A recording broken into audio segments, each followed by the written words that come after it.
everybody, it's Doc, and I wanted to come and make a quick video showing you the unboxing of this Gigabyte GeForce RTX 5090 card.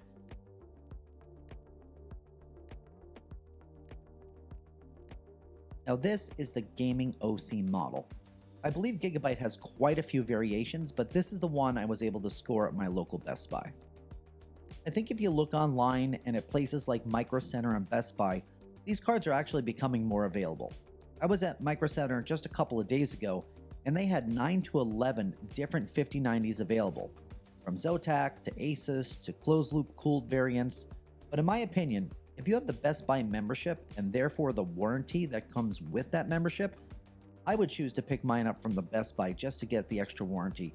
Although this comes with a 4-year warranty, which is pretty darn good, and I think it's probably one of the higher grades of warranty you can get with one of these cards, so let's unbox it.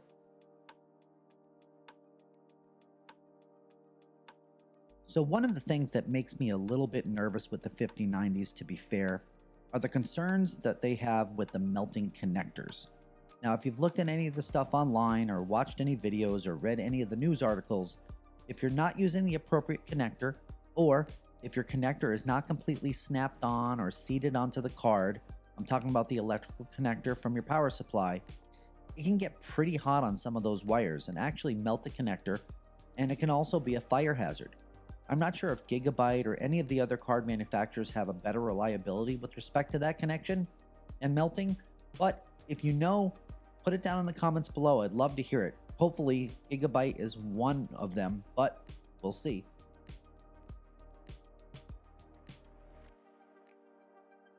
So you get your Aurorus warranty card. Always make sure you register your cards because you don't want to end up having a problem. It looks like you're getting a vertical graphics card holder, which a lot of card companies make now, and this just makes sense because it really puts a lot of tension on your motherboard slots. So when you don't use these and you have an upright case, which most cases are right now, well, I'm not using an upright case. I have a server case for my server room, which we're still in the process of building downstairs, but I don't think I'm going to need that. All right, let's leave the card to last and see what we have here. I don't know. I'm doing this for the first time, and it looks like piece of these all look like pieces of what would be the graphics card holder. This looks like the foot for that. It's got some rubber on the bottom so it doesn't want to move.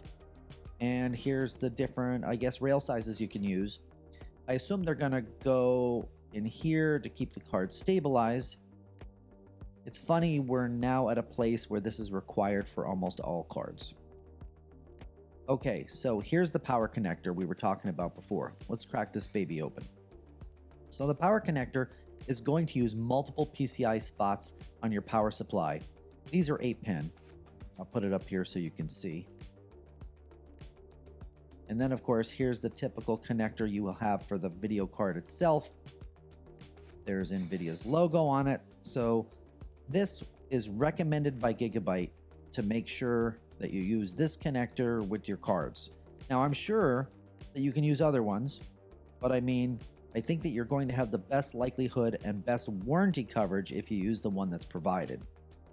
So obviously, you know, these aren't going to be long enough to really get to your power supply, so you're going to have to hook up a few PSU cables to these, and that's a lot of wires, but I have a 4090 that's pretty similar, so let's take this bad boy out.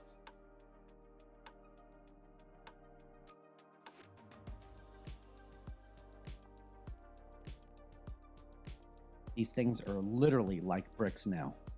I mean, it's crazy how big these cards have gotten. Every year, the card seems to get a little bit bigger than it did last year. Now, these cards tend to be 2.5 to 3 card slots in width, so take that into consideration when you determine how much space you need in your case to make this fit. I believe that the Founders Edition 5090 is the only card that is still a 2-slot card, so keep that in mind. The rest of these are all 2.5 to 3.5 range.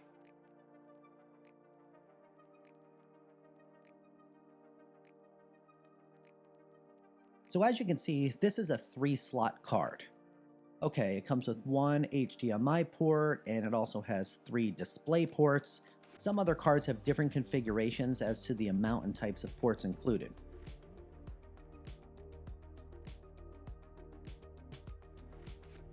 So let's take some of these stickers off because that's connected to the back plastic.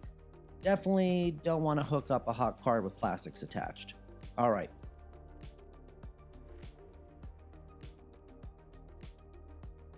So there's some more plastic here, as you can see.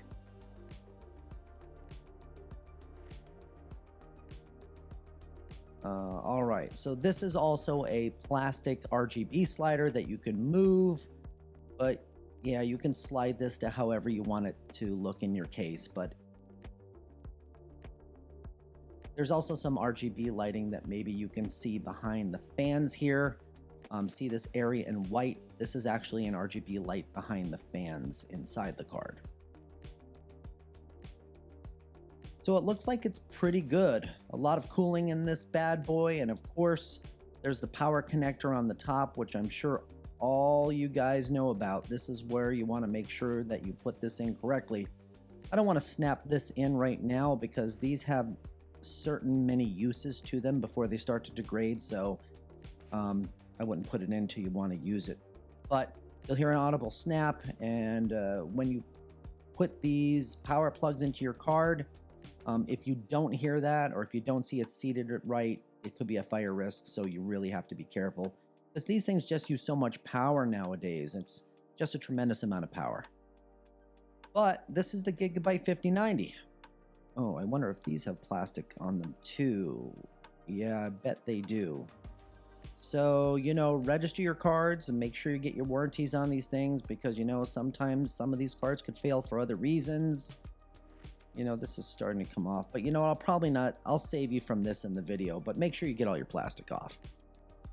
But that's the RTX 5090. So, are you going to buy a 5090? I mean, they're expensive. And there's a lot of interesting discussion about these cards online. About, you know, the frame generation, the AI frames, not being real frames, so possibly not as much real horsepower as they're advertising.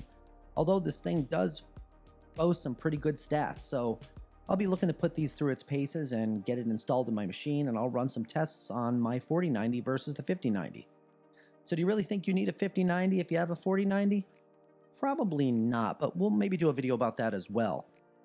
Anyway, thanks for watching, guys. Stay tuned to the channel for more. I'm sorry I haven't posted as much recently because I recently moved to a different state, and I was hoping to have my studio built and finished out, but unfortunately, we're running into some snafus with the build, so that's what's keeping me a little bit subdued. But anyway, hopefully we'll have that rectified soon, and thanks again for watching, and subscribe. Please put some comments down below and tell me if you have this card now. Do you like it? Do you have any issues with it? Have you noticed any problems? And we'll see you again next time. Thanks again for watching, guys, and have a good one.